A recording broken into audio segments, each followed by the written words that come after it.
नमस्कार. आज आपण सर्वजण ज्या एका निमित्तानं जमलेलो आहोत ते निमित्त आहे खानदेशातील नवे महाराष्ट्रातील अत्यंत महत्वाचे साहित्यिक आक्षेपी समीक्षक आदरणीय कैलासवासी प्राचार्य डॉक्टर किसन पाटील सर यांच्या श्रद्धांजली सभेचे 2 मार्च रोजी दुपारी जसा सरांच्या आकस्मिक जाण्याचा मेसेज सर्व सोशल मीडियावर व्हायरल झाला, संपूर्ण मराठी साहित्य विश्वाला बसलेला हा खूप मोठा हादरा होता. सर्व स्तरातून विविध प्रतिक्रिया येऊ लागल्या. सरांच्या जाण्याचं वास्तव हे कुणीही स्वीकारायला तयार नव्हतं आणि आजही ते मनापासून कोणालाही स्वीकारता येत नाहीये. सरांच्या जाण्याचं दुःख आणि सरांची आपल्या सर्वांमध्ये असलेली कमतरता ही कधीही भरून निघणार नाही. सरांनी विविध ठिकाणी विविध क्षेत्रांमध्ये अत्यंत मौलिक असं योगदान दिलेलं आहे आणि म्हणूनच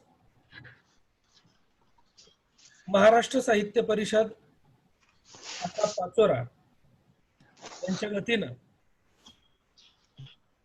ही शोकसभा आज आयोजित करण्यात आलेली आहे.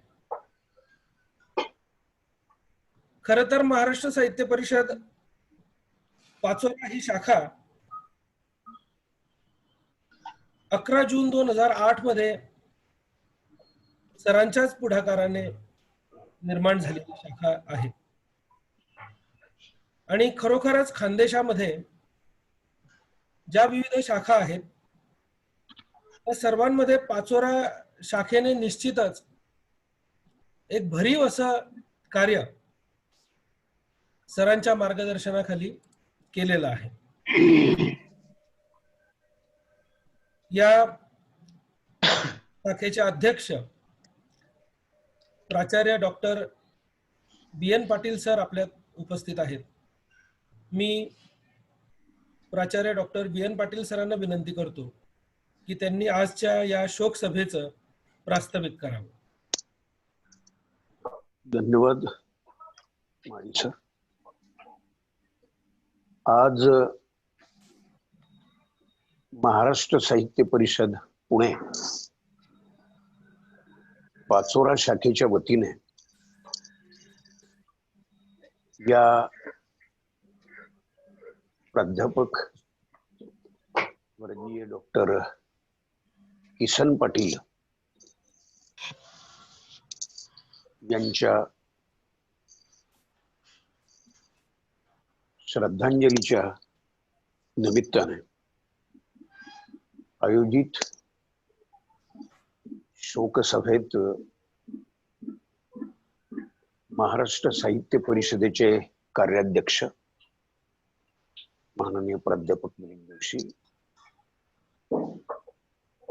सावित्रीबाई फुले पुणे विद्यापीठ मराठी विभागाचे माजी प्रमुख प्राध्यापक डॉक्टर मनोज जाधव, ज्येष्ठ साहित्यिक डॉक्टर प्रल्हाद दुलेकर सर, कवयित्री बहिणाबाई चौधरी उत्तर महाराष्ट्र विद्यापीठाच्या मराठी अभ्यास मंडळाचे अध्यक्ष प्राध्यापक डॉक्टर आशुतोष पाटील, मराठी बोली साहित्य संघाचे अध्यक्ष डॉक्टर हरिश्चंद्र बोरकर, या ठिकाणी सहभागी झालेले संशोधक विद्यार्थी डॉक्टर अशोक कोळी, प्राध्यापक संदीप माळी,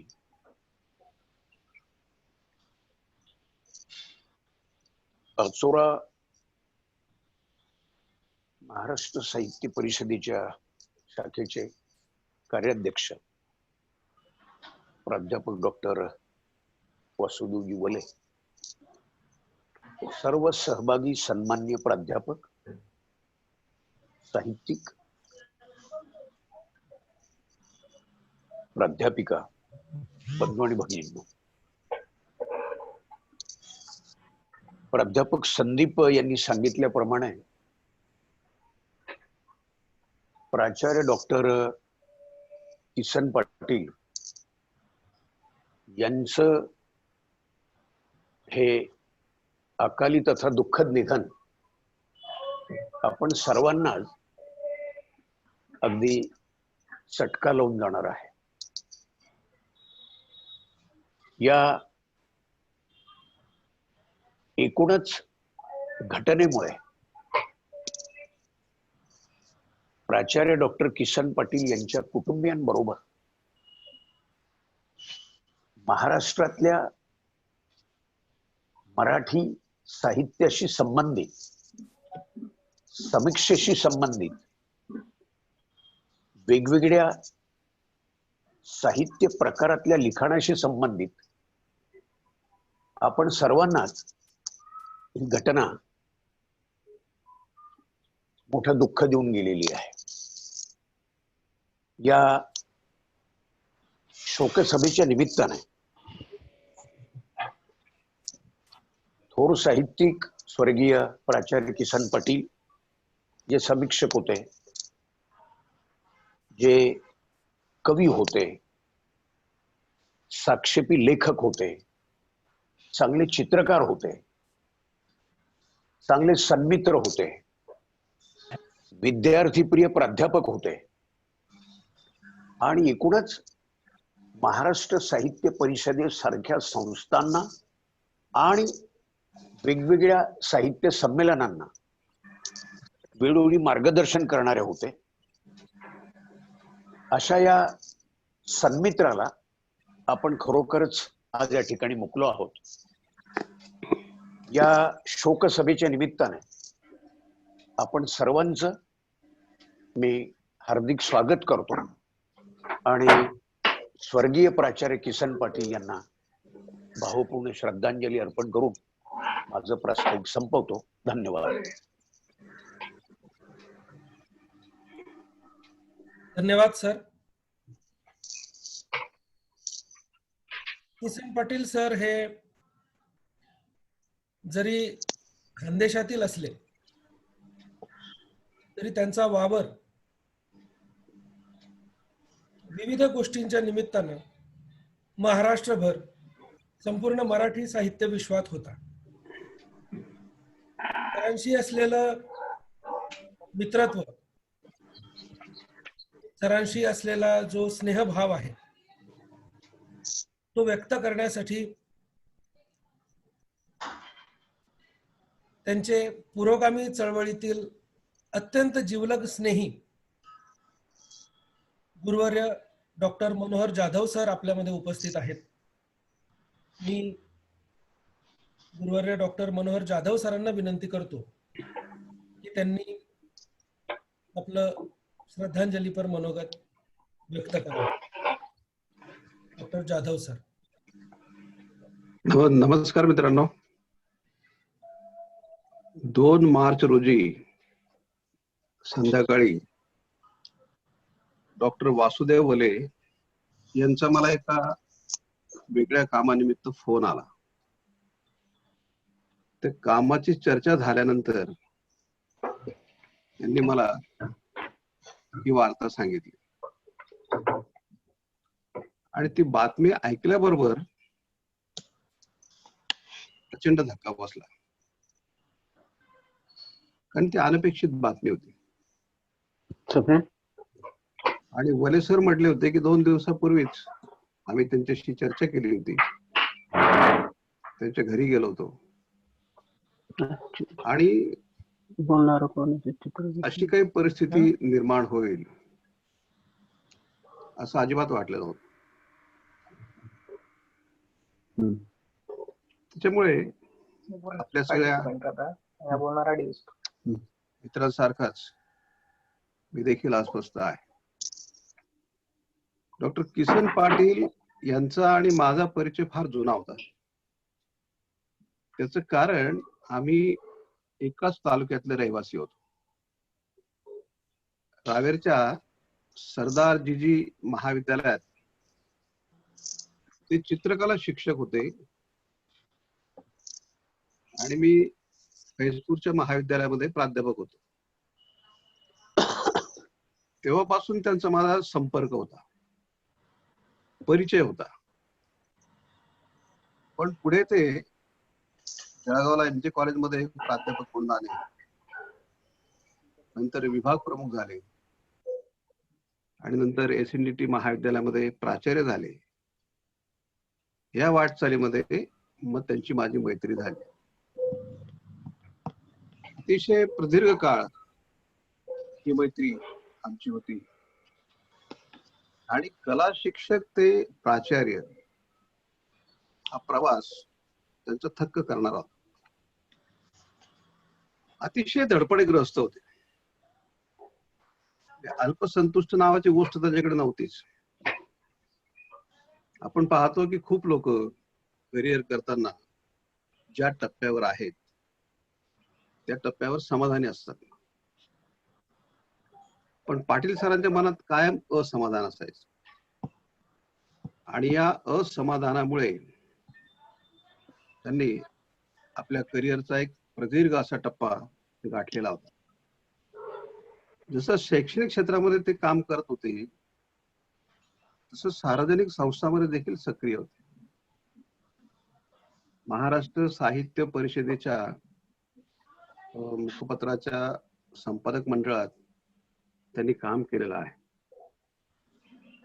आणि डॉक्टर गंगाधर पानतावणे यांच्या मार्गदर्शनाखाली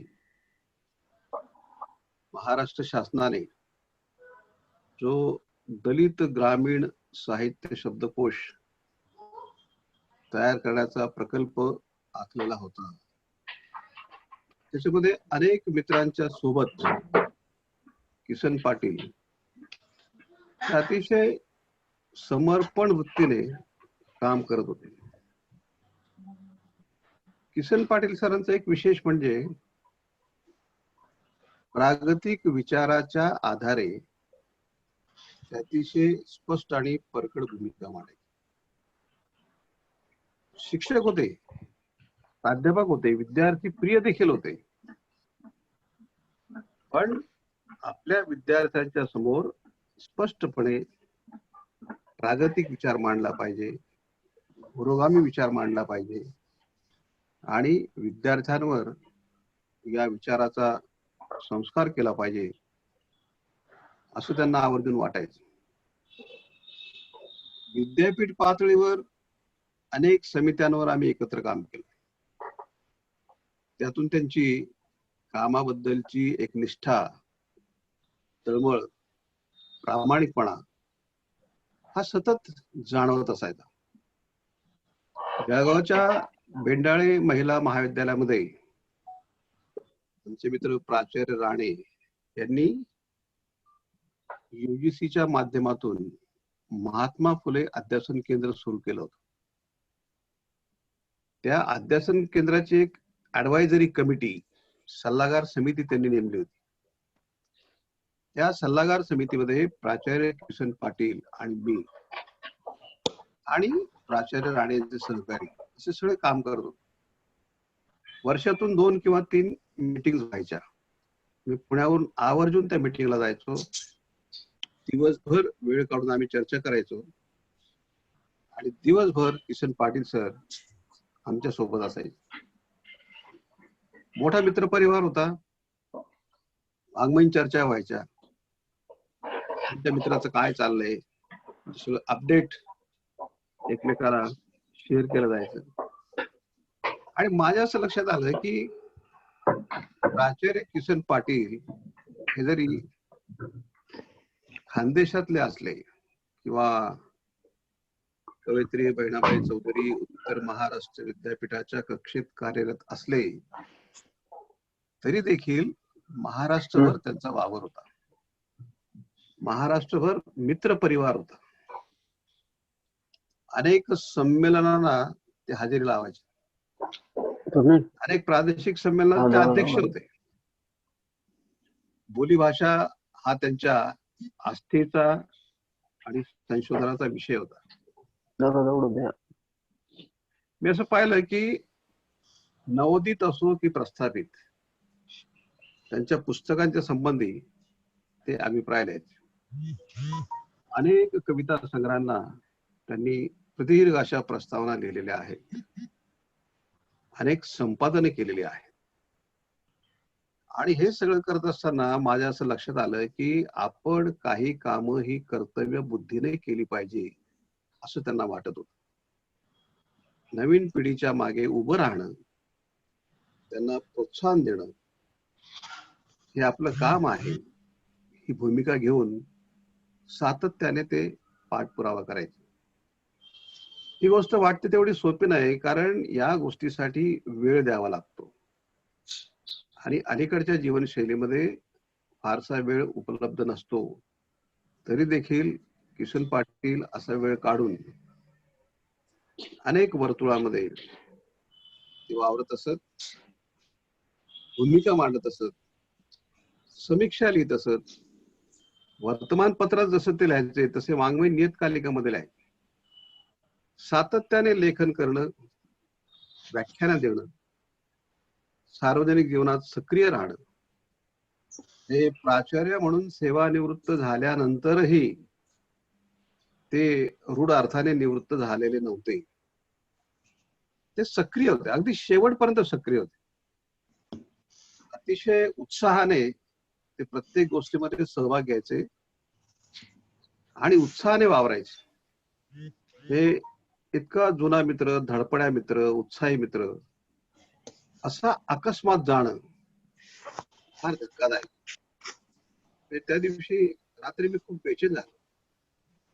या कोविडच्या काळामध्ये आपले खूप जवळचे मित्र असे अचानक आपल्याला सोडून गेले. फार वाईट काळ आलेला आहे.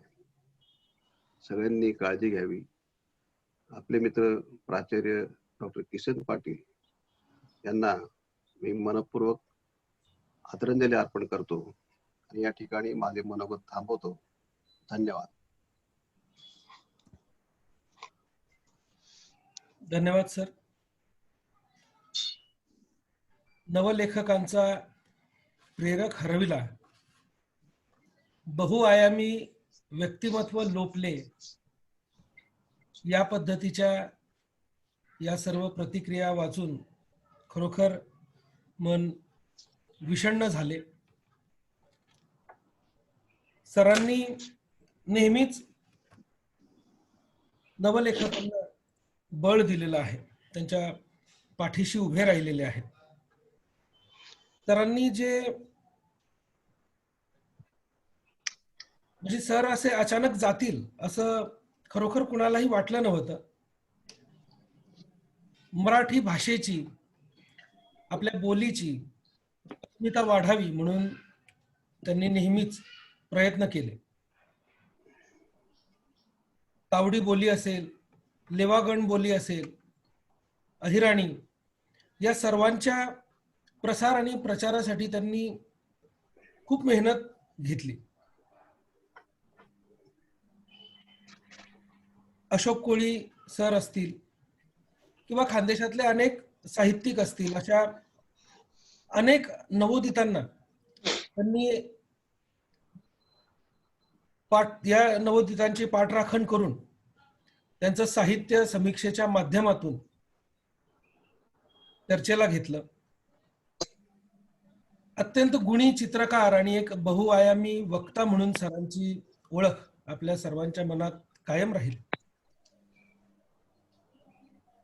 महाराष्ट्र साहित्य परिषद पाचोरा तसेच महाराष्ट्र साहित्य परिषद जळगाव या दोनही परिषदांच्या माध्यमातून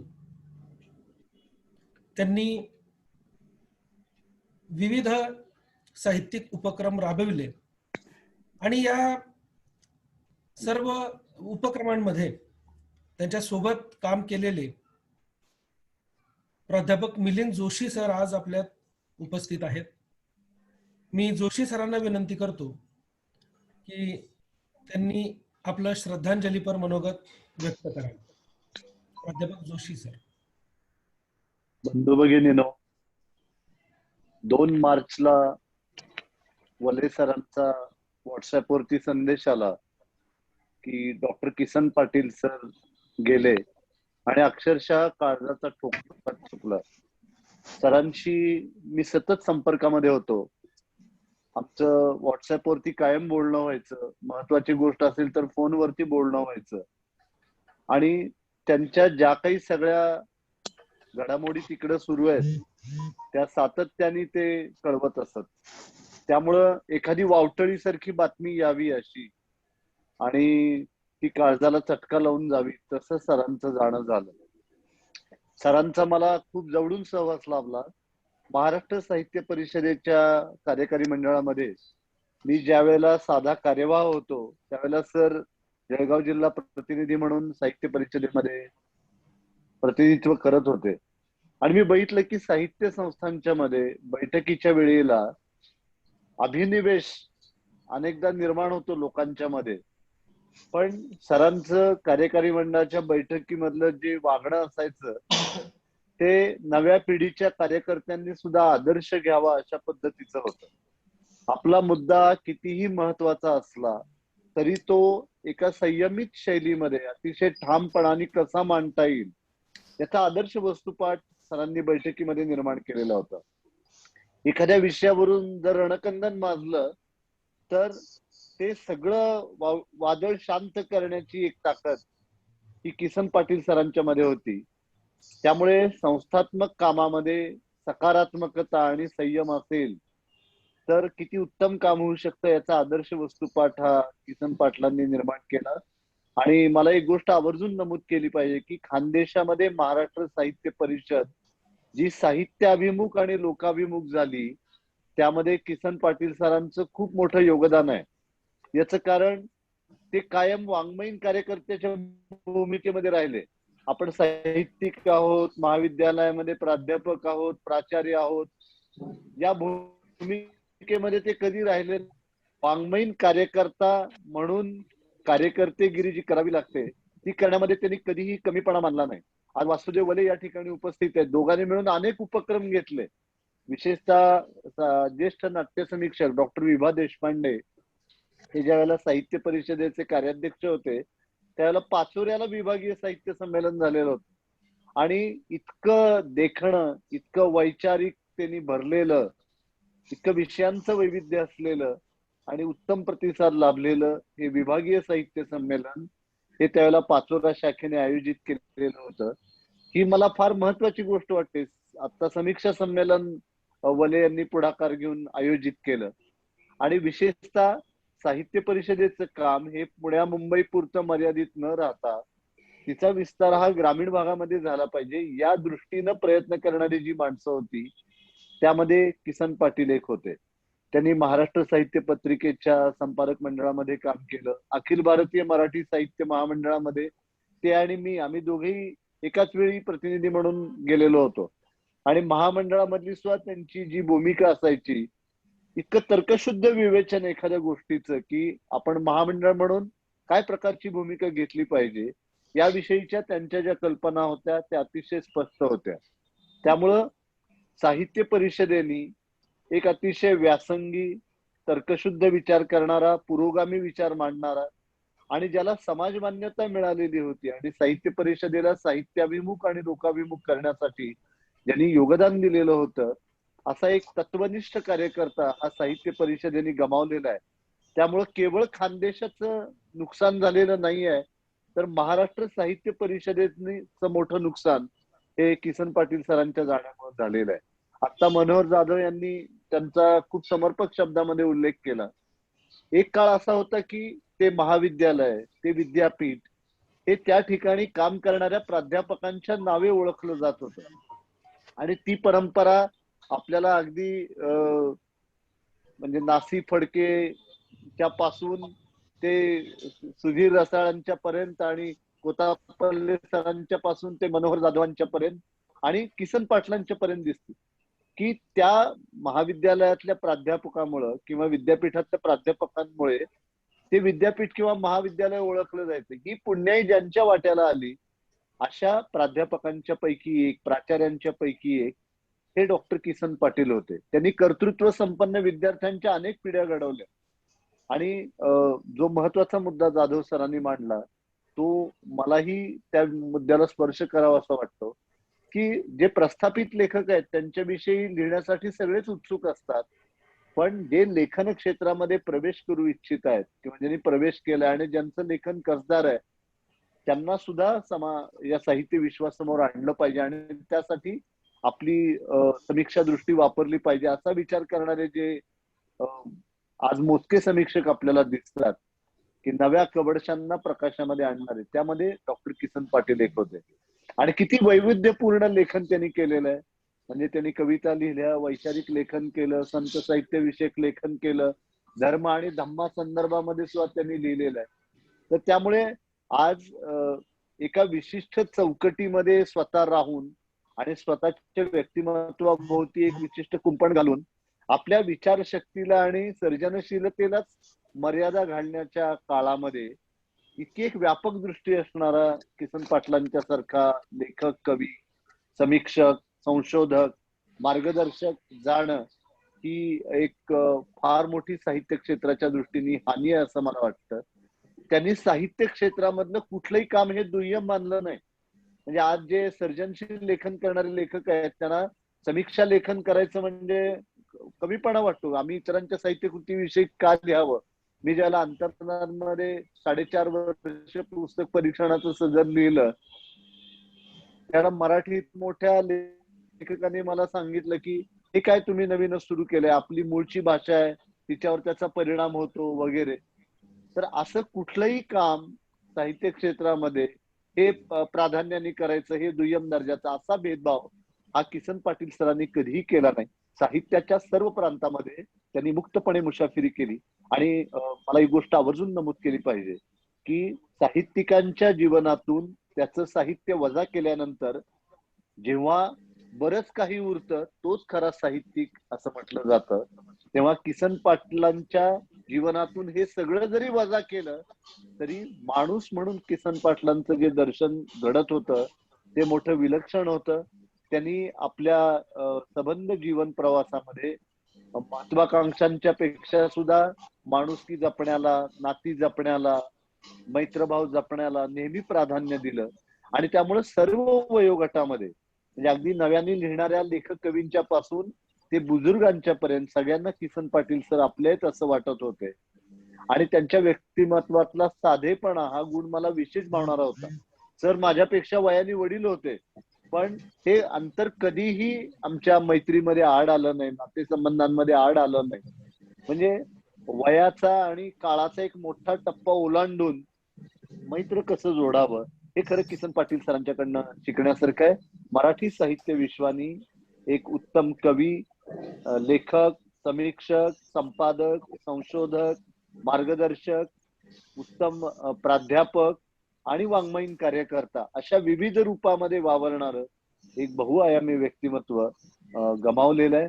मी किसन पाटील सरांना श्रद्धांजली अर्पण करतो. महाराष्ट्र साहित्य परिषद, अखिल भारतीय मराठी साहित्य महामंडळ या दोन्ही संस्थांच्या वतीने मी त्यांना आदरांजली वाहतो आणि रजा घेतो. ओम शांती शांती. धन्यवाद सर. खरोखर सरांनी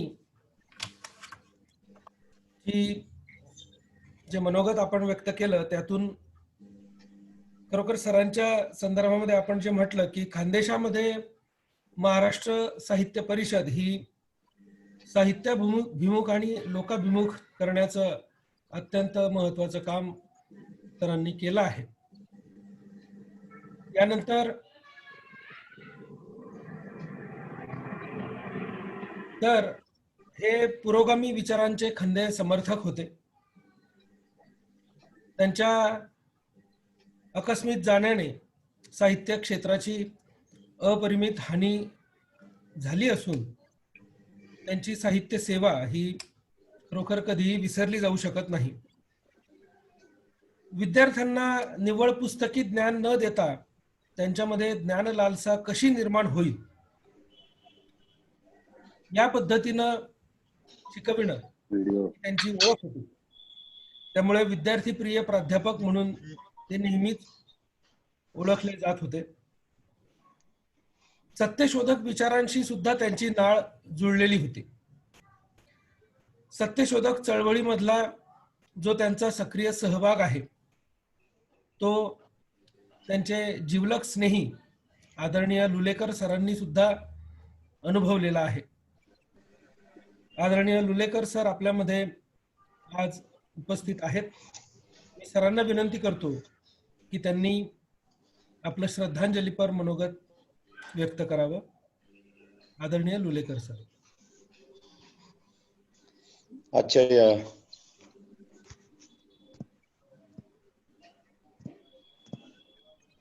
आजच्या या श्रद्धांजली सभेचे अध्यक्ष आदरणीय पाटील सर,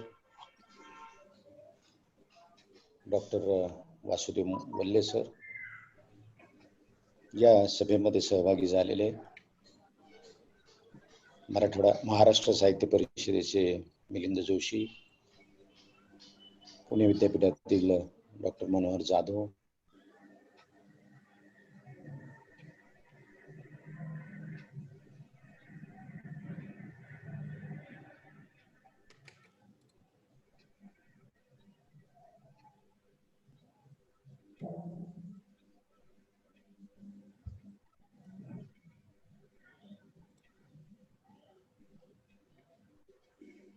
सर बोला, आवाज येतोय? हॅलो.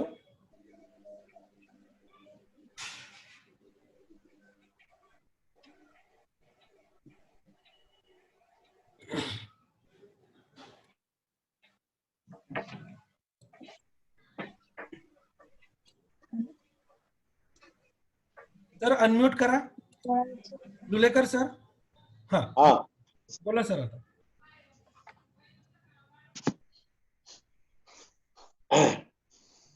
वेगवेगळ्या कामाच्या निमित्ताने त्यांच्याशी संपर्क आला, त्यांच्याशी संवाद झाला आणि त्या निमित्तानं किशन पाटील माझे एक मित्र झाले. जवळपास गेल्या 15 वर्षापासूनचा त्यांचा माझा संपर्क होता आणि संवादही होता.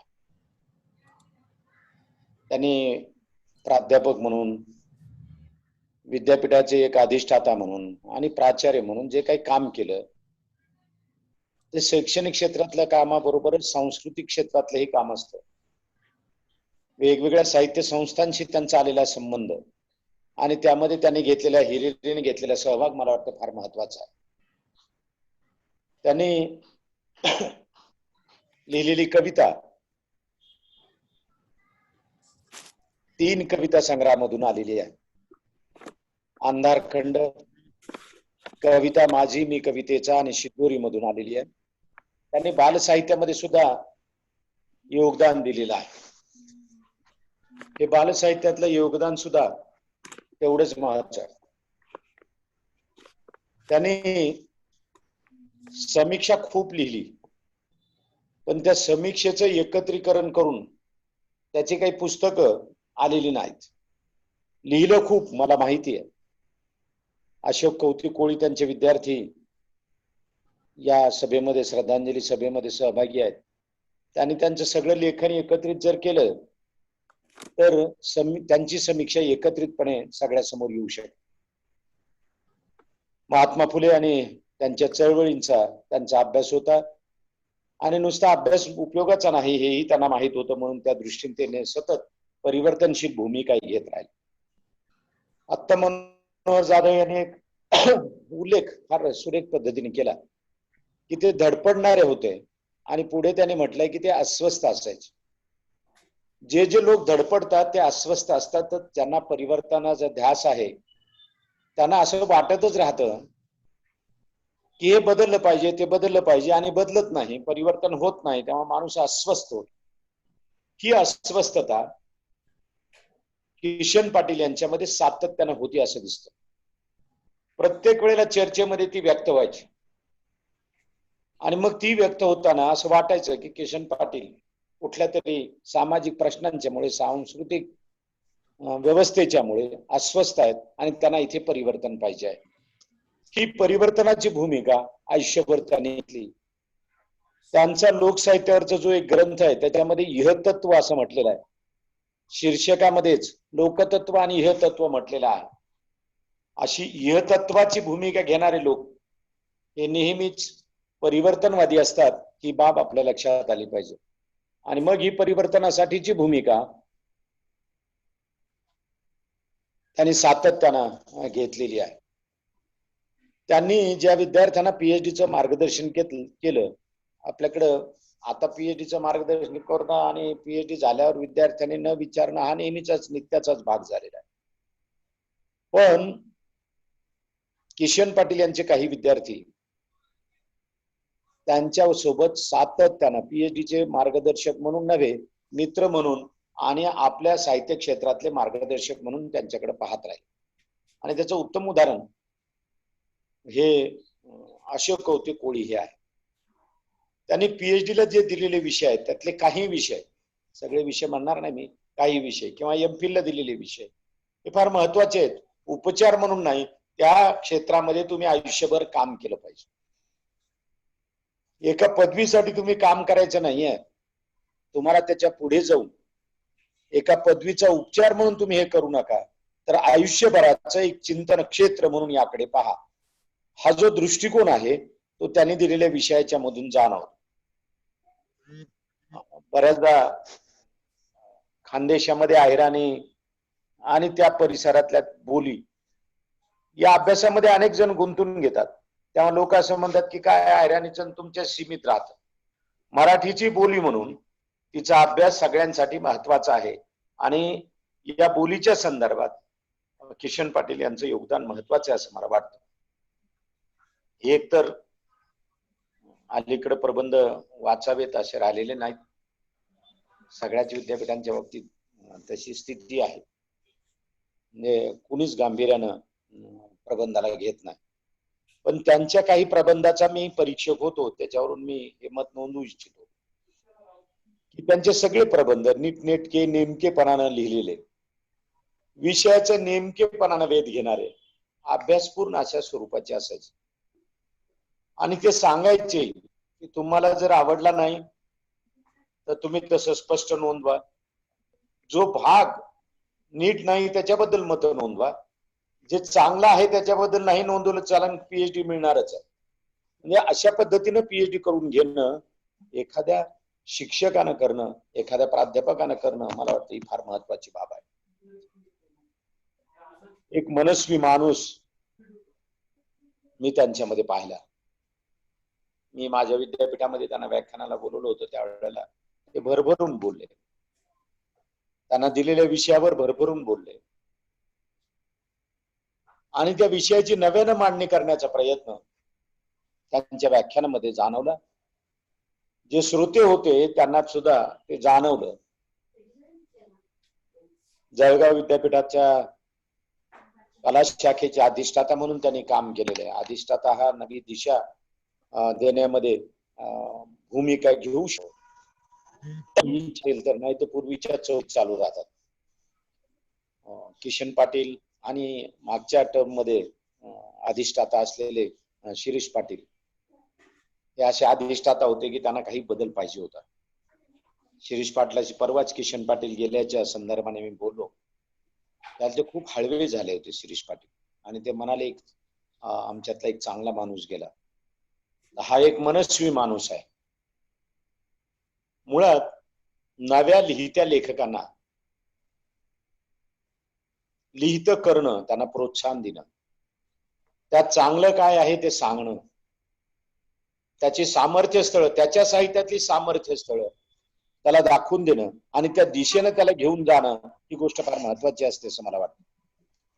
त्यांच्या विद्यार्थ्यापैकीच ज्याचा उल्लेख मी अगोदर केला ते अशोक कौतिक कोळी हे कथाकार आणि कादंबरीकार म्हणून आपल्या सगळ्यांना परिचित आहेत, महाराष्ट्राला परिचित आहेत.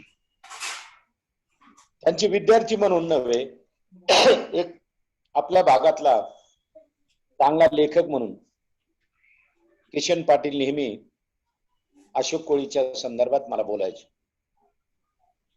ते असं म्हणाले की एकदा त्यांच्या पुस्तकावरचं संपादन करण्याची माझी इच्छा आहे.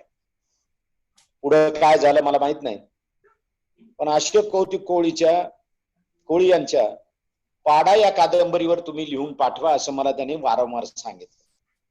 मी कामात होतो, पण थोडा वेळ झाला, शेवटी मी त्या पाडावर लिहून पाठवलं.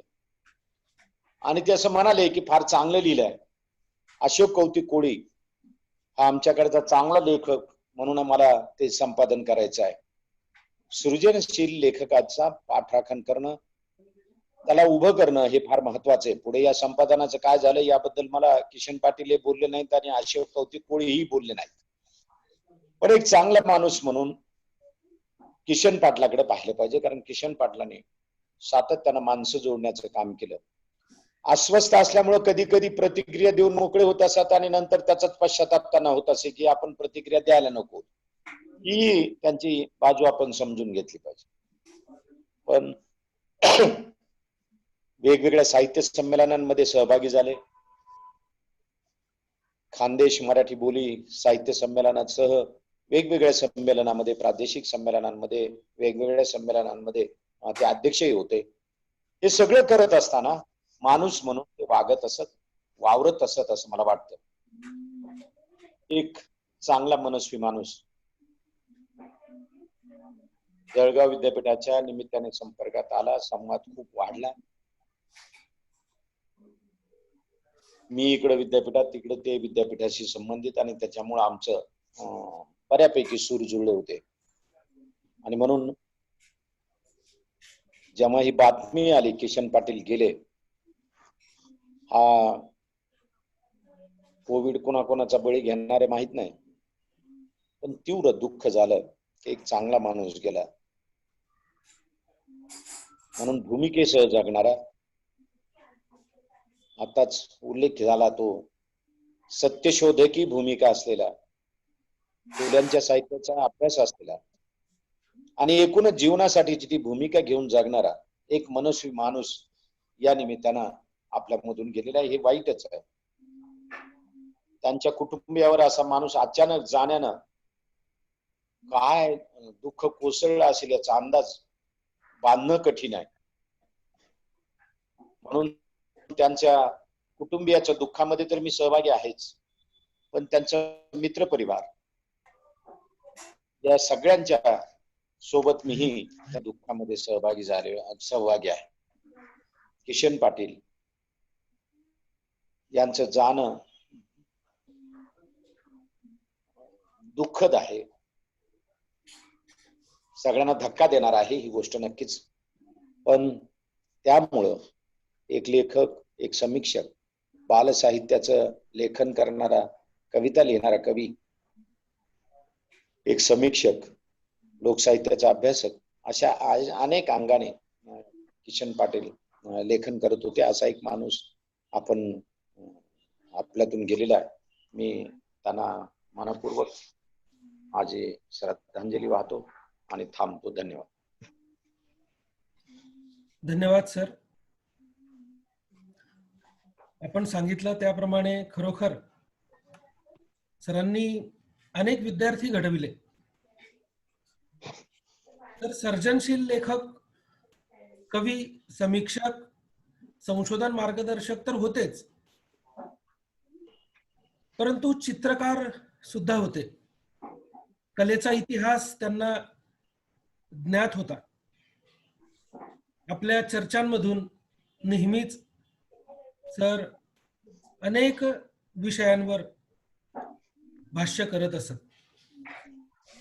सौंदर्यशास्त्र, लोकसाहित्य, लोककला, संत साहित्य या संदर्भामध्ये सरांची मांडणी ही वेळोवेळी विविध ठिकाणी, विविध अभ्यास परिषदा, विविध कॉन्फरन्स, सेमिनार यांच्या निमित्तानं ऐकून अनेक प्राध्यापकांनी स्वतःचं ओरिएंटेशन घडवून आणलेलं आहे.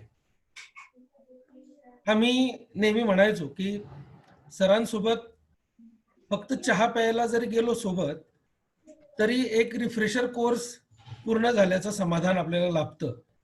इतकं ज्ञान सरांच्या चर्चेमधून सर्वांनाच मिळत होतं. परंतु या पलीकडे जनसंवाद माध्यम आणि पत्रकारिता या संदर्भातही सरांनी भरीव असं कार्य केलेलं आहे. सरांबद्दल बोलताना बऱ्याचदा असं म्हटलं जातं की सर म्हणजे बोली भाषेचा चालता बोलता कोश आहेत. मराठी बोली साहित्य संघ नागपूर यामध्ये सुद्धा सर कार्यकारी सदस्य म्हणून कार्यरत होते. मराठी बोलीचा आणि समाज भाषेचा सरांचा दांडगा अभ्यास होता. मराठी बोली साहित्य संघाचे अध्यक्ष आदरणीय हरिश्चंद्र बोरकर सर आज आपल्यात उपस्थित आहेत. मी आदरणीय बोरकर सरांना विनंती करेल की त्यांनी आपलं मनोगत व्यक्त करावं. आदरणीय बोरकर सर. मित्रांनो नमस्कार.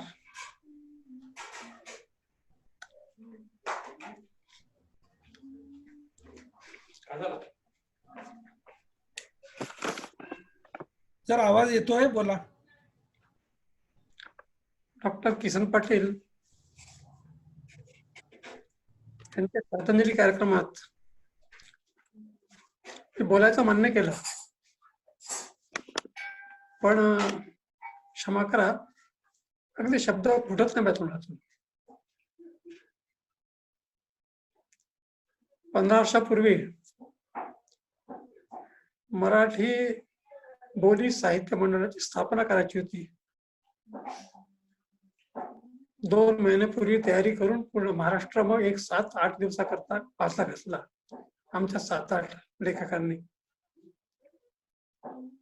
आणि ही जी मंडळी माझ्याकडे मिळाली महाराष्ट्राची, त्या सर्वांच्या भेटी घेऊन प्रत्यक्ष कुठल्याही एखाद्या शहरात लोकांना बोलून त्यांच्या सह्या घ्यायचा उपक्रम नव्हता माझा. त्याकडे जाऊन त्यांच्या भेटी घेतल्या आणि महाराष्ट्राचे असे 28-29 लोक भेटल्यानंतर मराठी बोली साहित्य संघ उभा राहिला. त्यापूर्वीचा 15 वर्षापूर्वीचा झाडी बोली साहित्य संघटनेचा अनुभव होताच. तर अगदी औरंगाबाद पासून तिकडे मुंबईवरून इकडे परत येताना मग धुळे आणि धुळे नंतर अर्थातच जळगाव असा कार्यक्रम ठरला होता. तेव्हा मोबाईल नव्हते, फोन कुठेतरी उपलब्ध व्हायचा. धुळ्याच्या मध्ये आमच्या काही लोकांना त्यावेळेस काय नाशिकला ती चांगलं करायची झाली, त्यामुळे वेळ झाला. धुळ्याला 8-9 वाजले आणि नाशिकला तब्बल 2 वाजले. जळगावला तब्बल 2 वाजले.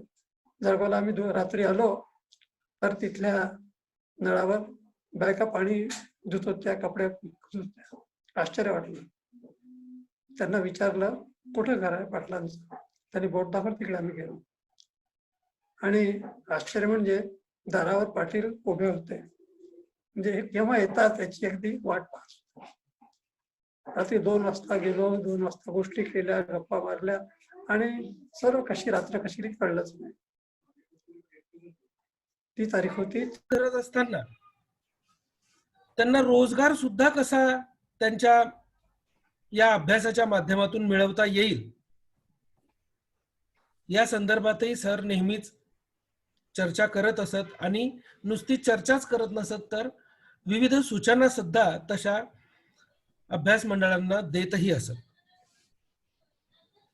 त्यांच्या सोबत काम केलेले, त्यांच्या सहवासामध्ये घडलेले आमच्या कवयित्री बहिणाबाई चौधरी उत्तर महाराष्ट्र विद्यापीठाच्या मराठी अभ्यास मंडळाचे अध्यक्ष आदरणीय डॉक्टर आशुतोष पाटील सरांना मी विनंती करतो की त्यांनी आपलं श्रद्धांजलीपर मनोगत व्यक्त करावं. आदरणीय पाटील सर. धन्यवाद संदीप माळी सर. सगळ्यांना नमस्कार.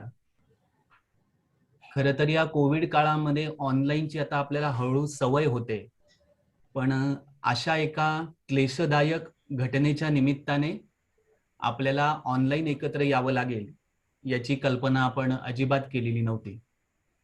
पण आज तो प्रसंग आपल्या समोर आलेला आहे.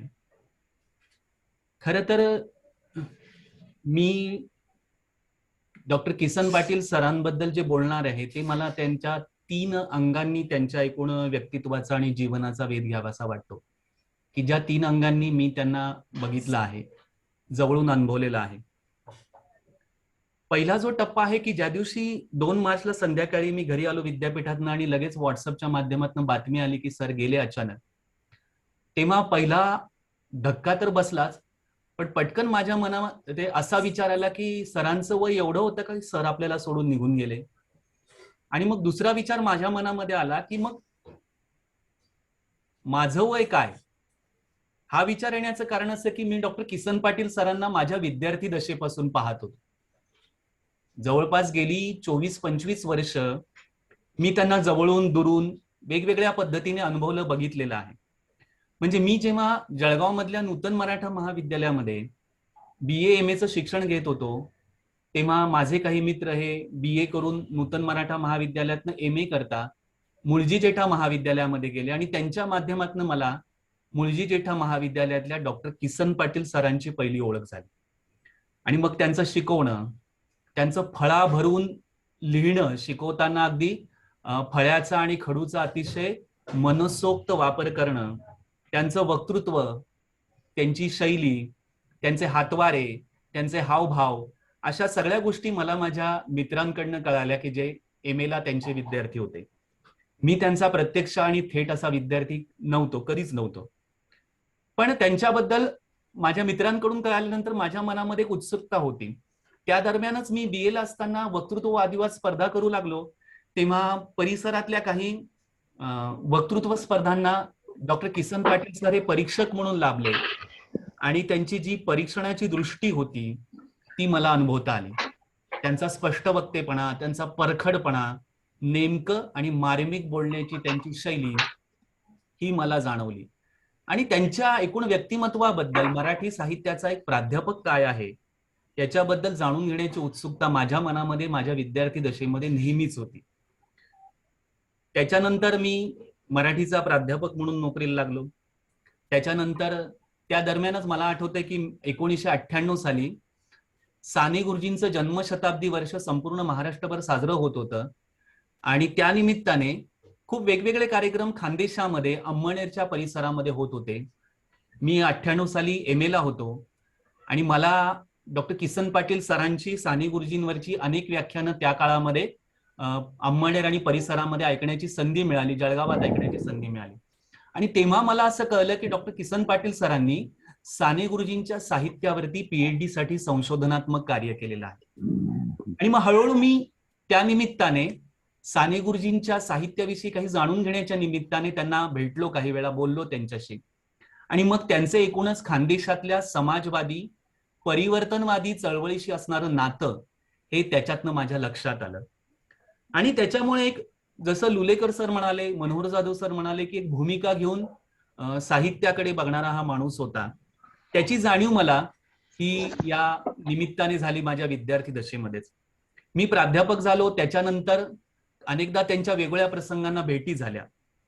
आणि मग मी जेव्हा मराठीचा प्राध्यापक म्हणून खानदेशाबाहेरच्या चर्चासत्रांना, परिषदांना, कधी पाठ्यपुस्तक मंडळ असेल, कधी वेगवेगळी विद्यापीठातली कामं असतील, या निमित्ताने बाहेर जायला लागलो, तेव्हा तिथं मला पुणे, मुंबई, नागपूर, अमरावती, कोल्हापूर, कोकण, सोलापूर अशा प्रदेशामध्ये मराठीचा प्राध्यापक म्हणून मी गेलो. तेव्हा मला तिथं हे लक्षात आलं की याआधी किंवा या आधीच्या पिढीमध्ये आपल्या खानदेशच्या बाहेर मराठी वाङ्मय क्षेत्रामध्ये सातत्याने मुसाफिरी करणारं, आपली एक ओळख निर्माण करणारं व्यक्तिमत्व म्हणजे डॉक्टर किसन पाटील हे होतं.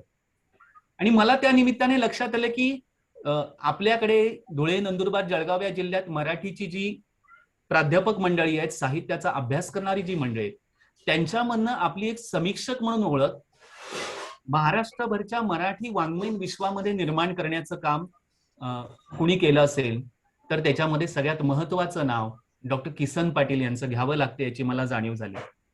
आणि त्यांच्या अनेक पैलूंबद्दल सगळ्यांनी सांगितलेलं आहे.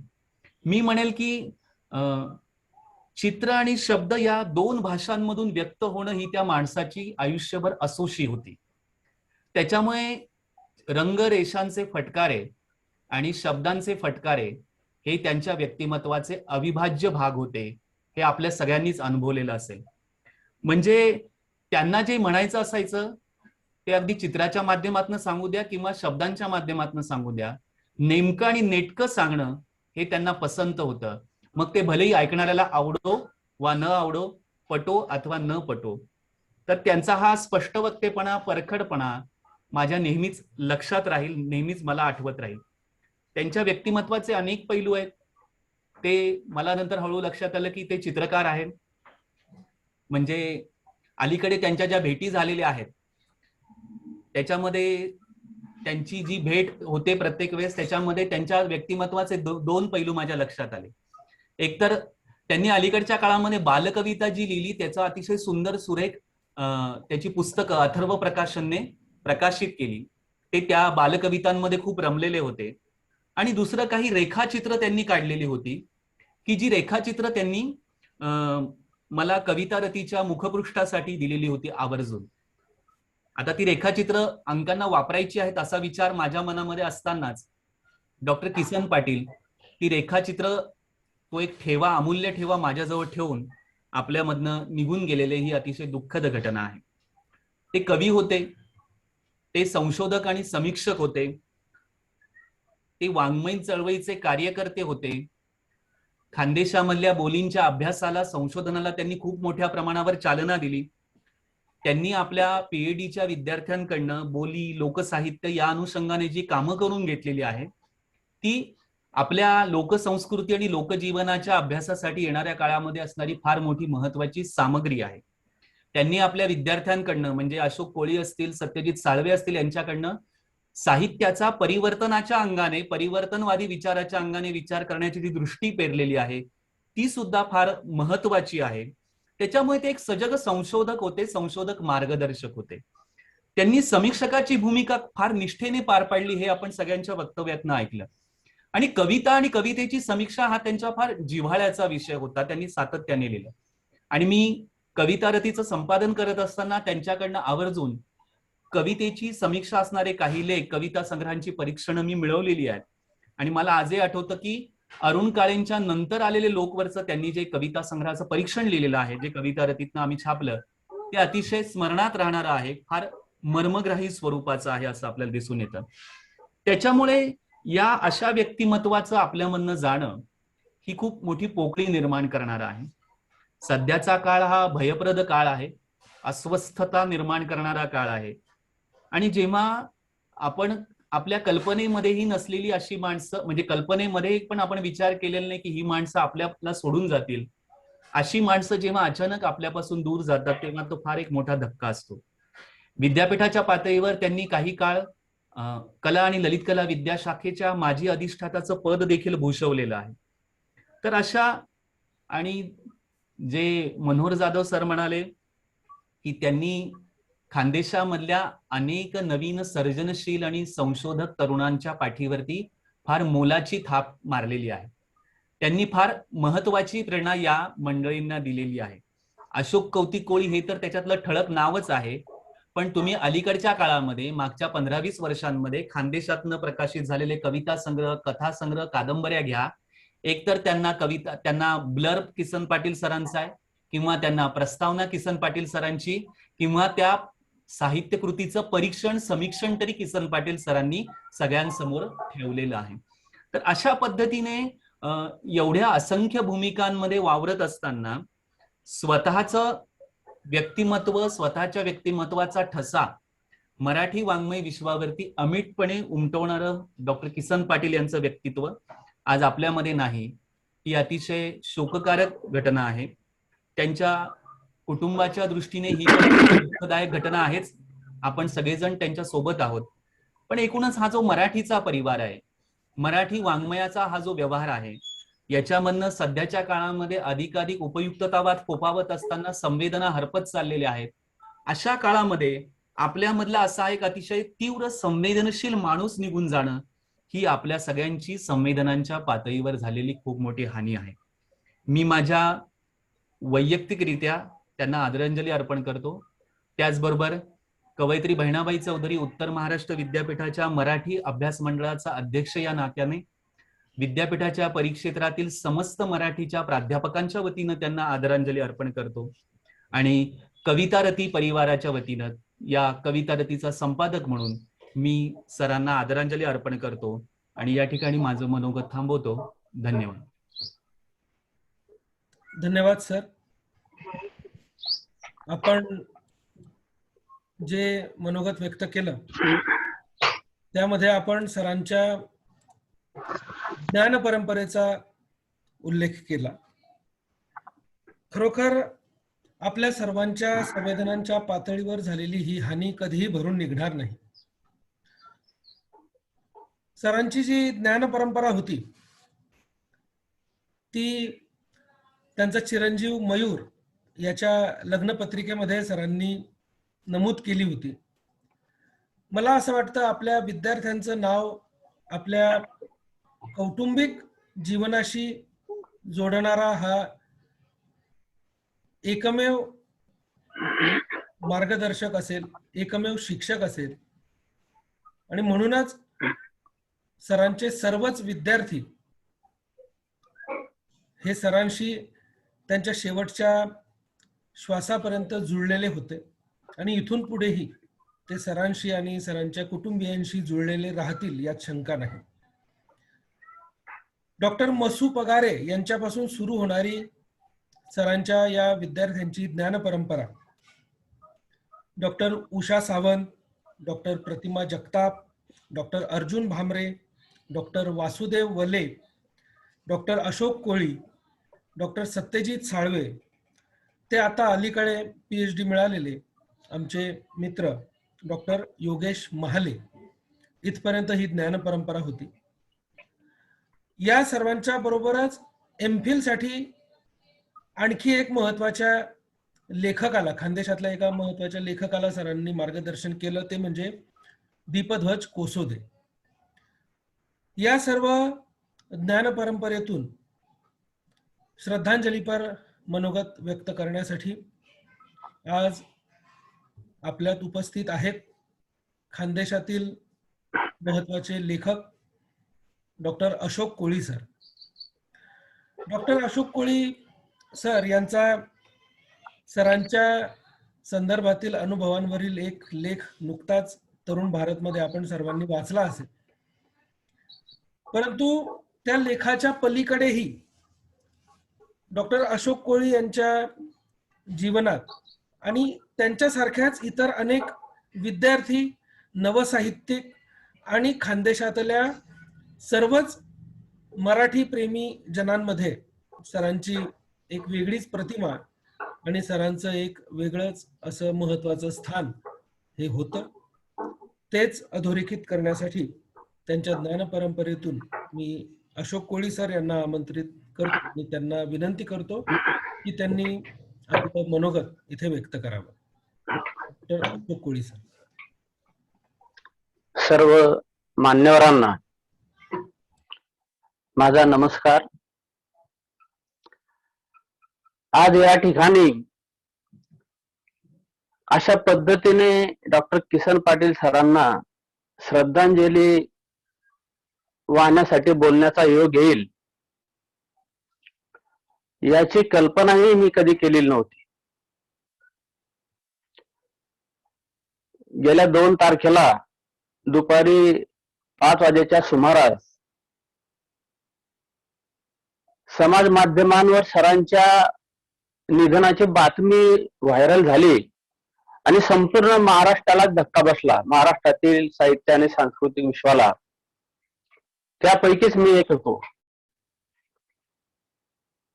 काही लोकांनी मला थेट फोनवरून संपर्क केला आणि या बातमीची पडताळणी किंवा खरेपणा जाणून घेण्याचा प्रयत्न केला, तेव्हा मी म्हटलं असं तर होऊ शकत नाही.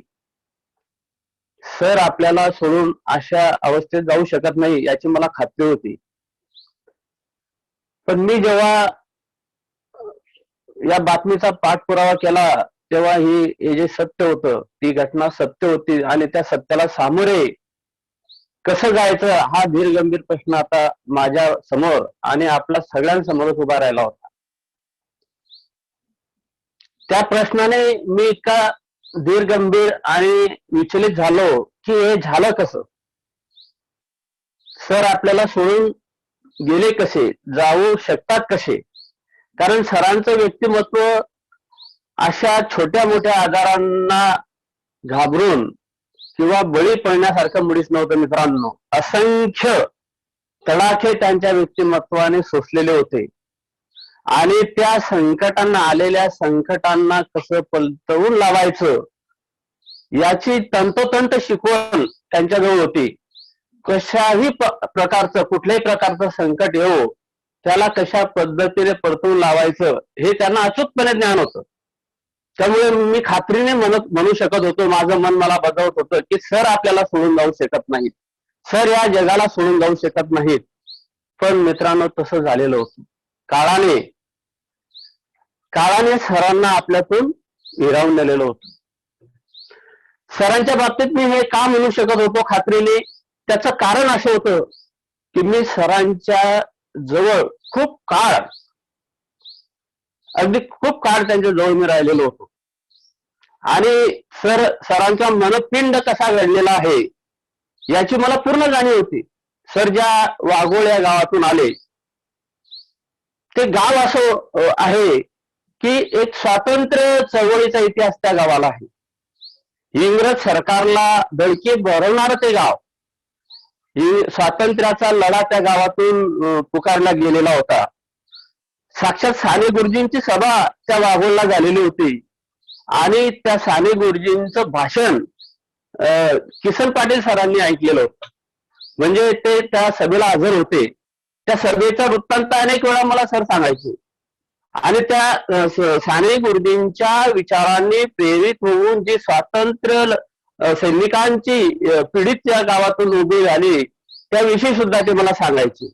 आणि तिथल्या त्या स्वातंत्र्य सैनिकांनी इथं ती रेलगाडी कशी पाडली होती, लुटली होती त्याचा इतिहास पण होता. आणि त्या गावाला ती रेलगाडी लुटल्याबद्दल संपूर्ण गावाला दंड कसा झाला होता ते मला सांगत होते. म्हणजे इतकं खरं म्हणजे त्यांचं मध्ये स्वातंत्र्य सैनिकाचं, साने गुरुजींच्या विचारांची ज्योत, सत्यशोधक वेळेचं मानवतावादी ज्योत त्यांच्यामध्ये ठासून भरलेली होती. आणि असा माणूस लेचापेचा असू शकत नाही. असा विचारांनी तो भारलेला एक व्यक्तिमत्व ते सोडून जाऊ शकत नाही असं मला वाटत होतं. वाघोळ मध्ये त्यांचा जो पिंड पुसलेला होता तर तो मित्रांनो जसा स्वातंत्र्य सैनिकांचा होता तसा लोकसाहित्य आणि लोकसंस्कृतीचा संपूर्ण वारसा किंवा तो आपल्याला म्हणता येईल परीख किंवा आलेख त्यांना त्या वाघोळच्या मातेतून तिथे मिळालेला होता. आजही त्यांचं ते सगळे वास्तवाच्या खुणा त्या वाघोळीमध्ये आपल्याला पाहायला मिळतात. वाघोळीमध्ये म्हणजे त्यांच्यामध्ये जो लोकसाहित्याचा आणि अभ्यासकाचा पिंड आला, त्यांची आई किंवा एकूणच सगळ्या स्त्रिया तिथं लोकसाहित्य म्हणायच्या, तिथं वेगवेगळ्या प्रकारचे वगनाट्य व्हायचे. सरांच्या शेतामध्ये मोठी वाघोळची यात्रा भरते, मुंजोबाची, सीताराम मुंजोबा असं ते म्हणतात, त्यांचाच तो पूर्वज. म्हणजे असं सगळ्या अगदी ताळून सुलाखून निघालेलं, मातीतून आलेलं हे व्यक्तिमत्व असं उन्मळून पडेल असं मला कधीच वाटत नव्हतं मित्रांनो. पण ते झालं. आता या झाल्याला आपण नाकारू शकत नाही. पण ही घटना झाल्यानंतर माझ्या समोरून माझाच एक सारा प्रवास समोर आला मित्रांनो. एकूण सगळ्याच वक्त्यांच्या, लोलेकर सरांच्या बोलण्यातून खास करून आलं की बुवा त्यांचा विद्यार्थी, लेखन आणि संशोधक विद्यार्थी म्हणून माझ्याकडे नामनिर्देश करता येईल हे मला आनंदच आहे या गोष्टीचा. आणि त्याचं प्रतिनिधित्व, ह्या सगळ्या ज्ञानपरंपरांचं प्रतिनिधित्व करण्याचं एक नम्र किंवा संधी आम्हाला मिळाली, सरांनी दिली, त्याचं आम्हाला भाग्यच वाटतंय मला आणि आमच्या सगळ्या पिढीला. माझ्या बाबतीत सांगायचं तर 2001 आणि 2003 या 2 वर्षामध्ये मी साधारण लिखाणाला सुरुवात केलेली होती. मी चाचपडत होतो, म्हणजे माझं वाचन सुरू होतं. आनंद यादव वाचलेले होते, बोराडे सर वाचलेले होते, मुलाटे सरांच्या संपर्कात होतो मी. नंतर असं एक कथाचं चर्चासत्र कासवानीमध्ये झालं होतं. आणि या सगळ्या ह्याच्यातून माझा एक कथासंग्रह प्रसिद्ध झाला होता, कुड नावाचा. पहिलाच कथासंग्रह तो प्रकाशित झालेला होता. आणि नारायण शिरसाळे सर आपल्या जळगाव मसापचे अध्यक्ष होते. शिरसाळे सरी अनेक प्रकारचे उपक्रम संमेलन घेत होते. मी सरांकडे गेलो आणि शिरसाळे सरांनी सांगितलं की आपल्या खानदेशामध्ये कवी भरपूर आहेत, काव्याची परंपरा खूप मोठी आहे, अगदी बालकवी असतील, बहिणाबाई असतील, महानोर असतील, पण गद्य लेखनाची परंपरा किंवा गद्य लेखक आपल्या खानदेशात खूप कमी आहेत. आणि तू लेखनाची सुरुवात गद्य लेखनाने केलेली आहे, याचा त्यांना खूप आनंद वाटला, शिरसाळे सरांना. आणि त्यांनी मला अशी सूचना केली की तुझ्या या लेखनाचं समीक्षा झाली पाहिजे, चर्चा झाली पाहिजे, तरच ते त्याचा काही उपयोग होईल. मला लेखनामध्ये मी नवीनच असल्यामुळे ते सरांनी मला सांगितलं की आपल्या खानदेशामध्ये MJ कॉलेजला डॉक्टर किसन पाटील सर आहेत आणि ते चांगले समीक्षक आहेत, ते तुझ्या लेखनाची समीक्षा करू शकतील. शिरसाळे सरांच्या सूचनेनुसार मी किसन पाटील सरांना भेटायला गेलो आणि कुळ हा कथा संग्रह मी त्यांना दिला. ती आमची पहिली भेट. सरांनी कुळ कथा संग्रह वाचून आठवडाभरातच मला पत्र पाठवून बोलवून घेतलं आणि त्यावर समीक्षा लेख लिहून मला दिला. आणि तो समीक्षा लेख लिहिल्यानंतर शोषणाला सूड लावणारा तू असा तो समीक्षा लेख होता. तो लिहून दिल्यानंतर आम्ही तो काही नियतकालिकांना पाठवला, तो प्रकाशित झाला आणि माझी एक कथालेखक खानदेशामध्ये हा कथालेखक नव्याने निर्माण झाला, लिहिता झाला, याची ओळख झाली. म्हणजे माझी पहिली ओळख जी आहे समीक्षेच्या माध्यमातून ती किसन पाटील सरांनी जगाला कळून दिली. मग या माध्यमातून मी सरांशी जोडल्या गेलो. सरांशी मग मी काय करायचो, मी जेव्हा लिखाण करत होतो तेव्हा हे बाहेरचं जे विश्व आहे, या विश्वाची मला जाणीव होती थोडीफार बहु प्रमाणात. प्रतिष्ठान नियतकालिक मी वाचायचो, त्याच्यामध्ये माझ्या कथा आलेल्या होत्या. अस्मिता दर्शमध्ये माझ्या कथा आलेल्या होत्या. महाअनुभव मध्ये माझ्या कथा आलेल्या होत्या. म्हणजे संबंध महाराष्ट्रातल्या वाङ्मयीन क्षेत्रात माझी नवलेखक म्हणून अशी वाटचाल सुरू होती. पण माझ्या मागे खंबीरपणे असा उभा राहील असा समीक्षक किंवा आधारस्तंभ मला कोणी भेटत नव्हता. असे मोठे लेखक नव्हते, पण एक जुजोबी अशी ते भेट द्यायचे, थोडं बोलणं व्हायचं आणि संपलं. पण दररोज अशी चर्चा येईल, आठवड्यातून त्यांच्याशी भेट होईल असा कोणी मला भेटत नव्हता. म्हणून एक किसन पाटील सरांच्या रूपाने तो मार्गदर्शक मला भेटला आणि मग मी आठवडे सरांच्या भेटीला जाऊ लागलो. मी प्राथमिक शिक्षक म्हणून कार्यरत होतो आणि दर रविवारी मग मी सरांच्या भेटीला जायचो. त्या निमित्ताने MJ कॉलेजचं जे सगळं प्रांगण, त्या प्रांगणामध्ये माझा वावर वाढला. MJ कॉलेजमध्ये सगळं जे विद्येने भाडलेलं वातावरण हे सुद्धा मला परिचित झालं. तेथील सगळे राणे सर असतील, राव सर असतील, देवेंद्र इंगडे असतील, सुरेश तायडे असतील, लबाने सर असतील, हे सगळे आमचे मित्र झाले. मग आणि काय व्हायचं, मी तिथे सरांना भेटायला गेलो की सर माझी एक लेखक म्हणून ओळख करून द्यायची सगळ्यांना. मग आम्ही गप्पा करायचो, बसायचो, त्यांना भेटायला यायचे. संशोधक विद्यार्थी तिथे यायचे, त्यावेळेला वले सर यायचे, भांबरे सर यायचे, त्यांचं सगळं ते मी बघायचो. आणि सर मला फक्त तो बाजूला आमची बसायचो आणि मी त्यांना अनुभवायचो. म्हणजे सरांचा सहवास मला हवा होता. आणि सरांना काय होतं की हा एक चांगला लेखक होऊ शकतो हे सरांनी ओळखलेलं होतं आणि ते मला त्या बाबतीत सांगायचे. मग आमची चर्चा व्हायची, बदलतं जे वास्तव आहे, विशेषतः ग्रामवास्तव त्या संदर्भात आणि नव्वदोत्तरी लेखकांची जी पिढी महाराष्ट्रामध्ये लेखी झालेली होती, त्या लेख्या झालेल्या पिढीमध्ये माझं एक स्थान निर्माण व्हावं असं सरांना आवर्जून वाटायचं आणि त्या दृष्टीने मग सरांनी माझी पाठराखण केली. मला प्रत्येक क्षणोक्षणी सरांची आठवण होती. माझ्या प्रत्येक कथेचा विषय, माझ्या प्रत्येक कलाकृतीचं वाचन आम्ही दोघांनी मिळून केलेलं आहे. विषयांची सुद्धा जुळवाजुळव कशा पद्धतीने पाळा कादंबरीचा विषय तिथे नेमकंच केळी पेखो आंदोलन झालेलं होतं आपल्या खानदेशामध्ये आणि रावेर तालुक्यातच ते झालेलं होतं. सरांनी मला ते सगळं दाखवलं. आम्ही त्या आंदोलकांना सुद्धा भेटलो, त्या परिसरात जाऊन आलो आणि मग त्या सगळ्या हॅलो त्या सगळ्या आंदोलनावर मी पाळा कादंबरी लिहिली. या पाळा कादंबरीचं प्रकाशन सरांनी स्वतः त्यांच्या पुढाकारातून केलं. आदरणीय पठारे सरांना बोलवलं, कुलगुरू माळी साहेब होते त्यांना बोलवलं. बोली साहित्याच्या माध्यमातून आम्ही बोली साहित्य सुद्धा इथे स्थापन केला. बोली साहित्य संघ रामन लांजे सर आणि बोरकर सर इथे जळगावला आले. आम्ही बोली साहित्याच्या माध्यमातून सुद्धा खूप काम केलं. जळगाव जिल्हा बोली साहित्य संघ स्थापन केला. भुसावळला राज्यस्तरीय बोली साहित्य संमेलन आम्ही उभं केलं आणि स्मिता आपले सांताने सर त्या संमेलनाचे अध्यक्ष होते. आपले चंदन शिव सर त्याचे उद्घाटक होते. मनोहर जाधव, राजन गवस वगैरे सगळे परिसंवादाला हजर होते. या बोली साहित्य संमेलनाच्या रूपाने संबंध महाराष्ट्र आणि खानदेशचं वातावरण एक मोठं दमदार असं साहित्यिक वातावरण तयार झालं होतं. बोरकर सर 3-4 दिवस आमच्या त्या कार्यक्रमाला थांबून होते, आम्हाला मार्गदर्शन करत होते. आणि या बोली संमेलनातून मित्रांनो माझा एक लेखक म्हणून तिथे उदय झाला. माझी तिथे ओळख झाली की अशोक कौतिक कोळे हा बोलीमध्ये, खानदेशी बोलीमध्ये लेखक करणारा लेखक आहे. आणि सगळ्यांनी आवर्जून सरांनी आणि सगळ्यांनी माझी त्या महाराष्ट्राला ओळख करून दिली. आणि दुसरं एक महत्वाचं काम सरांनी कोणतं केलं असेल तर खानदेशची जी ओळख होती मित्रांनो सगळ्यांना अशी होती महाराष्ट्रातल्या अभ्यासकांना की खानदेशामध्ये अहिराणी बोली भाषा बोलली जाते. सगळे अभ्यासक म्हणजे अगदी अत्रेंनी सुद्धा खानदेशी बोली बहिणाबाईंची कविता खानदेशी बोलीत आहे असं म्हटलेलं होतं.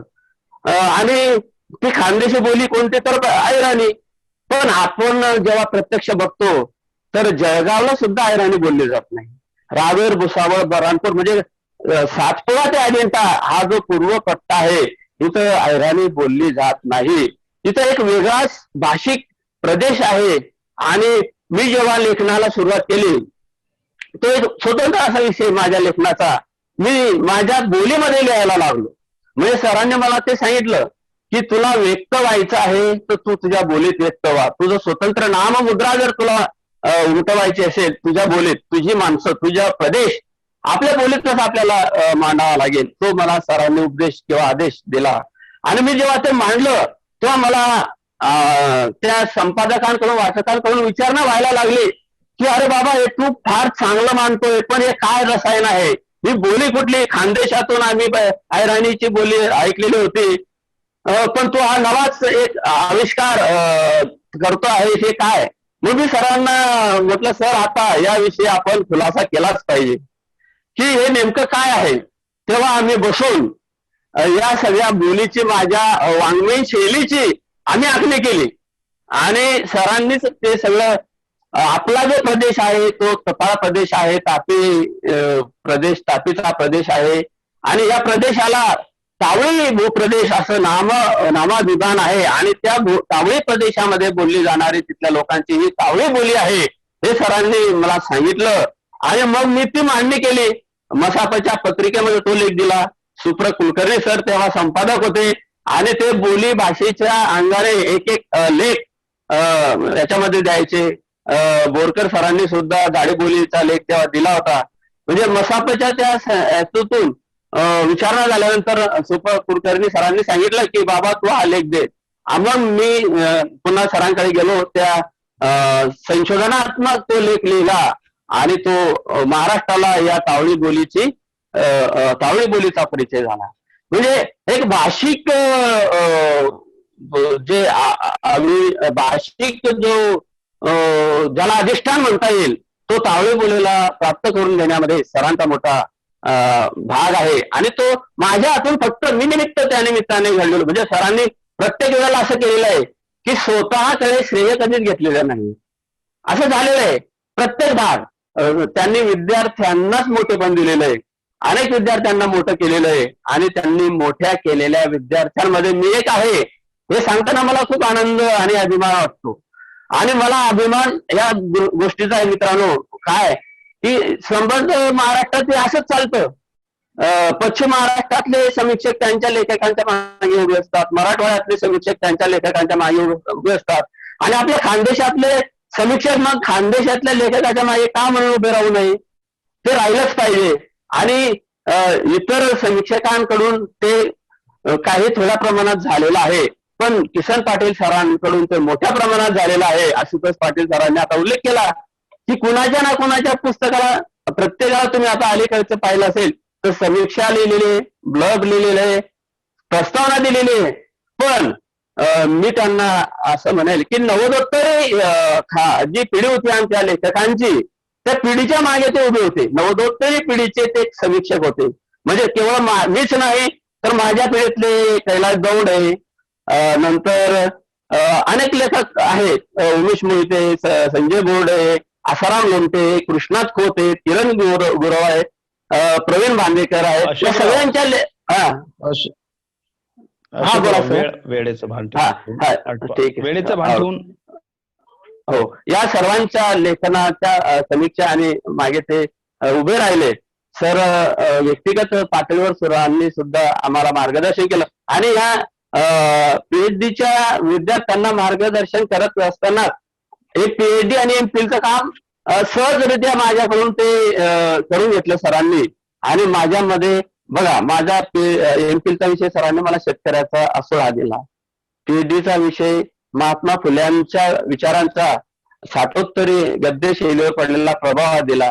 म्हणजे आपल्या विद्यार्थ्यांमधून सत्यान्वेषी जी विचारधारा आहे त्यांनी अशी पेरत ठेवली. आणि निलेकर सर, तुम्ही जो सूचना आम्हाला केलेली आहे की सरांची जी विचारधारा किंवा त्यांच्या सगळ्यांचा गौरव ग्रंथ रूपाने आपण स्मृती ग्रंथ रूपाने निश्चितच पुढे नेऊया. आणि हे काम करण्याची बळ आपल्या आशीर्वादाने सगळ्यांनी आम्हाला मिळावं. संयोजकांनी यामध्ये आम्हाला बोलण्यास संधी दिली आणि बोलण्यासारखं खूप आहे, पण आठवणी एका छोट्या याच्यात त्या संपणार नाहीत. पुन्हा पुन्हा आपण सरांच्या आठवणी जागवत राहू. आणि या निमित्ताने एवढं बोलून मी थांबतो. धन्यवाद. धन्यवाद सर. सरांच्या ज्ञान परंपरेचं प्रतिनिधित्व आपण केलं. आपल्या स्वानुभवातून आपण आपलं जे मनोगत आहे ते व्यक्त केलं. नक्कीच सरांच्या कार्याचा गौरव करणारा असा ग्रंथ या ज्ञान परंपरेतून बाहेर येईल याची खात्री आम्हा सर्वांना आहे. यानंतर या श्रद्धांजली सभेचं आभार प्रदर्शन करण्यासाठी आणि आपलं मनोगत व्यक्त करण्यासाठी मी विनंती करतो गुरुवर्य डॉक्टर वासुदेव वले सर यांना. सर वले सर हे आदरणीय किसन पाटील सरांचे पीएचडीचे विद्यार्थी जरी असले तरी अत्यंत जिवलग असे स्नेही आणि कुटुंबाचा एक महत्वाचा भाग असे आहेत. पाचोरा महाराष्ट्र साहित्य परिषदेच्या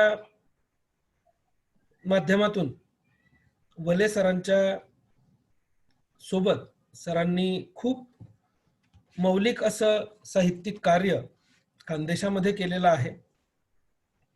वेगवेगळी संमेलनं त्यांनी पाचोरा महाराष्ट्र साहित्य परिषदेने घेतली आणि त्याचं मार्गदर्शन हे आदरणीय किसन पाटील सरांनी केलं. वेगवेगळी उपक्रम राबवली आणि म्हणूनच महाराष्ट्र साहित्य परिषदेच्या पाचोरा शाखेला एक वैशिष्ट्यपूर्णता प्राप्त झाली.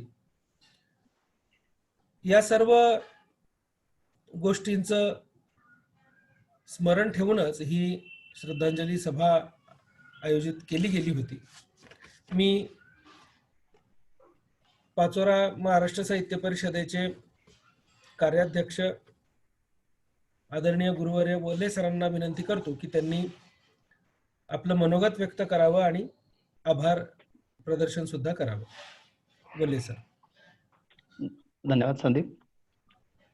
महाराष्ट्र साहित्य परिषद शाखा पाचोराच्या वतीने आयोजित आज आदरणीय कैलासवासी प्राचार्य डॉक्टर किसन पाटील सरांच्या दुःखद निधनाने तुम्ही आपण सगळेजण विव्हळत आहोत. पाटील सरांच्या कुटुंबावर पाटील सरांच्या निधनाने जसा एक दुःखाचा डोंगर कोसळला, ती पेलण्याची शक्ती तथागत त्या कुटुंबाला देव. ममता, प्रतिभा, मयूर आणि एक ज्येष्ठ भगिनी यांना हे मिळो. दुःख पेलण्याची शक्ती तथागत त्यांना देव. माझे गुरुवर्य किसन पाटील सरांच्या सानिध्यामध्ये मी जेव्हापासून आलो तेव्हापासून किसन पाटील सरांनी नेहमीच पुढे जाण्याचं, प्रागतिक विचाराचं, पद्धतीचं मार्गदर्शन मला लाभलेलं आहे. माझ्या व्यक्तिमत्वामधला जो काही चांगला बदल असेल, हा बदल निश्चितच माझ्या गुरुदेवांच्या मुळे, म्हणजे उदाहरणार्थ PhD असेल, मी महाराष्ट्र साहित्य परिषद या ठिकाणी जी स्थापन करू शकलो, त्यामध्ये मोलाचं असं योगदान, सहकार्य आणि मार्गदर्शन आदरणीय पाटील सरांचं होतं.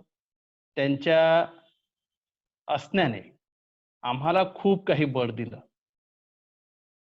ते जेव्हा जेव्हा एखादा दुसरा उपक्रम मला सुचवत होते, त्यावेळेला तो कसा आयोजित करावा किंवा तो कसा पूर्ण करावा याची सगळ्या गोष्टी, जे मार्गदर्शनपर ज्या काही गोष्टी होत्या त्या मला सर देत होते आणि म्हणूनच मी ते काही उपक्रम जे काही केले असतील ते पूर्णपणे पार पाडलेले आहे. आदरणीय किसन पाटील सरांना मी नुकताच 25 जानेवारीला, म्हणजे जो मराठी भाषा संवर्धन पंधरवडा आम्ही साजरा केला, त्यात महाराष्ट्र राज्य साहित्य संस्कृती मंडळाच्या वतीने एक निवेदन येते की हा उपक्रम राबवावा, आणि म्हणून मी आदरणीय पाटील सरांना भाषा, साहित्य आणि समीक्षेच्या अनुषंगाने जे म्हणून काही काम केलं त्या निमित्ताने सरांचा सत्कार केला आणि तो शेवटचा ठरावा याविषयीचे दुःख वाटतं. आदरणीय किसन पाटील सरांनी मला जे काही मार्गदर्शन केलं, त्या मार्गदर्शनामध्ये ही जी काही परंपरा सगळेजण सांगतात की गुरु आणि शिष्य कसा असावा, आणि PhD चे मार्गदर्शक आणि विद्यार्थ्याचं नातं काय असतं हे तुम्ही सगळेजण जाणतात. पण माझं नातं तसं नव्हतं. मी जवळपास त्यांच्या कुटुंबातील एक सदस्य म्हणूनच तशी वागणूक मला दिली, आणि मला असं वाटतं की सर्व शिष्यांना, मला तर माझा अनुभव आहे, बाकीच्यांचा फार मला सांगता येणार नाही किंवा तुम्हा सगळ्यांना कदाचित तो ज्ञातही असेल. मला जेव्हा माझं प्रकरण एखाद दुसरं तपासायचं, मला जेव्हा सरांनी बोलवलं त्यावेळेला महाविद्यालयामध्ये बसून सलग 4 ते 5 तास ते प्रकरण तपासून व्हायचं. तिथल्या तिथे काय बदल असतील ते मला सर सुचवत होते, सांगत होते, आणि तशा पद्धतीने मी ते लिहित होतो. आणि हे सगळं होत असताना झाल्यानंतर तू घरी चल, जेवण कर, आणि मग सर मला दुपारच्या कासीने किंवा संध्याकाळी महाराष्ट्राच्या एक्सप्रेसवर स्वतः सोडवत गाडीने सोडून देत होतो. असे गुरुवर्य मला असं वाटतं कुणालाही लाभणार नाही, आणि म्हणूनच ही खंत आदरणीय किसन पाटील सर आपल्यामध्ये नाहीये, त्याची खंत ही आम्हाला राहील. त्यांचं जे योगदान आहे तुम्ही सगळ्यांनी सांगितलंच आहे की ते भाषा असेल, साहित्य असेल, सांस्कृतिक क्षेत्रातलं आहे. हे योगदान तर त्यांचं आहेच, पण हे सगळं करत असतानाही मला असं वाटतं की त्यांनी कौटुंबिक जबाबदाऱ्याही आपल्या व्यवस्थितपणे पार पाडून सरांनी अतिशय चांगल्या पद्धतीचं त्यांच्या कुटुंबातील आमच्या भगिनी असतील किंवा मयूर असेल, याला योग्य पद्धतीचं शिक्षण देण्याचंही काम गुरुदेवांनी केलेलं आहे. म्हणजे फक्त त्यांची ही वाङ्मयीन परंपराच चाललेली आहे किंवा खूप PhD चे विद्यार्थी झाले म्हणून कुटुंबाकडे दुर्लक्ष, असाही भाग त्यांनी कधीही केलेलं नाही. प्रथमतः कुटुंबही आणि हे जे काही काम होतं हेही काम त्यांनी या ठिकाणी केलेलं आहे. अशा या माझ्या गुरुवर्याला मी विनम्र अभिवादन करतो आणि महाराष्ट्र साहित्य परिषद पाचोरा जिल्हा जळगाव यांच्या वतीने आज आदरणीय कैलासवासी प्राचार्य डॉक्टर किसन पाटील सरांच्या निमित्ताने जे श्रद्धांजलीपर मनोगत व्यक्त केली, त्यामध्ये प्राध्यापक मिलिंद जोशी, कार्याध्यक्ष महाराष्ट्र साहित्य परिषद पुणे, डॉक्टर मनोहर जाधव सर, माजी मराठी विभाग प्रमुख सावित्रीबाई फुले पुणे विद्यापीठ पुणे, प्राध्यापक डॉक्टर प्रल्हादजी लुलेकर, ज्येष्ठ साहित्यिक औरंगाबाद, प्राध्यापक डॉक्टर आशुतोष पाटील, अध्यक्ष मराठी अभ्यास मंडळ, कवयित्री बहिणाबाई चौधरी, उत्तर महाराष्ट्र विद्यापीठ जळगाव, आदरणीय डॉक्टर हरिश्चंद्रजी बोरकर, अध्यक्ष मराठी बोली साहित्य संघ नागपूर, आणि डॉक्टर अशोक कौतिक कोळी, संशोधक विद्यार्थी, या सगळ्यांनी आपली मनोगत व्यक्त केली. त्या सर्वांचे मी आभार या ठिकाणी व्यक्त करतो. त्या समवेतच या श्रद्धांजलीपर शोकसभेमध्ये उपस्थित असणाऱ्या मान्यवरांमध्ये डॉक्टर अलका मेटकर मॅडम, सतीशजी बडवे आणि मराठी कवयित्री बहिणाबाई चौधरी, उत्तर महाराष्ट्र विद्यापीठातील मराठीचे सर्व प्राध्यापक, सर्व बंधू भगिनी, आपण या ठिकाणी ऑनलाईन सभेमध्ये उपस्थित झालात आणि आदरणीय कैलासवासी प्राचार्य डॉक्टर किसन पाटील सरांविषयीच्या ज्या काही भावना होत्या त्या आपण या ठिकाणी ऐकून घेतल्या. त्याबद्दल मी सर्वांच्या ऋणात राहू इच्छितो आणि या ठिकाणी आदरणीय गुरुवर कैलासवासी प्राचार्य डॉक्टर किसन पाटील सरांना पुनश्च एकदा विनम्र अभिवादन करतो. त्यांच्या कार्यातून त्यांचं जे काही कार्य आहे त्या कार्यातून आपण एक वेगळी प्रेरणा घेऊन तशा पद्धतीने जगण्याचा प्रयत्न करूया, एवढी विनम्र आदरांजली, विनम्र अभिवादन त्यांना करतो आणि ही सभा या ठिकाणी संपन्न झाली असं जाहीर करतो. धन्यवाद. तुम्हा सगळ्यांना मी तुमच्या सगळ्यांच्या ऋणात राहू इच्छितो. धन्यवाद. धन्यवाद.